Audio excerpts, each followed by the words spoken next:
მდგომ თუ ბიუჯეტი სამჯერ არ დამტკიცდა, შესაძლებელია მოხდეს საკრებულოს დაშლა, შემოღებულ იქნას ფედერალური მმართველობა და ამის მიზანი არის ერთადერთი, რომ დედაქალაქის მოსახლეობის ინტერესების საწინააღმდეგოდ ირაკლი შიხიაშვილმა მოახდინოს დედაქალაქის მერიაში ხელისუფლების უზურპაცია და რამოდენიმე თვით ადრე არჩევნებამდე ხელში ჩაიგდოს დედაქალაქში ძალაუფლება. ეს არის მე ვფიქრობ, ეს არის ყოველთ მიუღებელი. იმ პროექტების ავკარგიანობაზე მსჯელობენ ადამიანები, რომლებიც ამ უბანში მხოლოდ პოლიტიკურ გასტროლებზე არიან დამყოფები.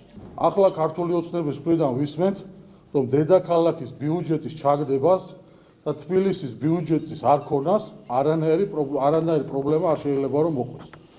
რაც არის აბსოლუტურად უპასუხისმგებლო, ზედაპირული და არაპროფესიონალური და უპასუხისმგებლო დამოკიდებულება ჩვენი თანამოქალაქეების მიმართ.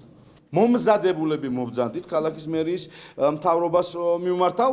ყველაფერი იყოს ჩაშლილი ბიუჯეტში, ვიცოდეთ რა რომელი თეთრი, რომელი კაპიკი სად მიდის, ვინაიდან ჩვენ აღარ დაუშვებთ ისეთი ბიუჯეტის მიღებას თბილისის საკრებულოში, რომელსაც იღებდა ნაციონალური მოძრაობა წლების მანძილზე და რომელი ბიუჯეტიც იყო არა თბილისის ბიუჯეტი, მე ხაზი მინდა გავუსვა, არამედ იყო ნაციონალური მოძრაობის პარტიული ბიუჯეტი. დამთავრდა ეს დრო, ამიტომ ჩვენ გთხოვთ მოიტანეთ ბიუჯეტი, რომელიც იქნება თბილისელებისათვის ორიენტირებული და არა ბიუჯეტი ნაციონალური მოძრაობისათვის და ნაციონალური მოძრაობის დასაფინანსებლად. მერიას მოუწევს, რომ გარკვეული ადაპტაცია მოახდინოს თბილისის საკრებულოს შექმნილ ახალ რეალობასთან. რაც ნიშნავს იმას, რომ ჩაგდებული ბიუჯეტის შემთხვევაში, რაც სრულებითაც არ გახლავს ჩემი აზრით კატასტროფა, მან უნდა მიმართოს დამატებით ძალისხმევებს იმისათვის, რომ ჩაგდების მიზეზებზე ისაუბროს თბილისის საკრებულოსთან და უზრუნველყოს ის, რომ დედაქალაქს ჰქონდეს სტაბილური ფინანსური დოკუმენტი, ანუ დამტკიცებული ბიუჯეტი.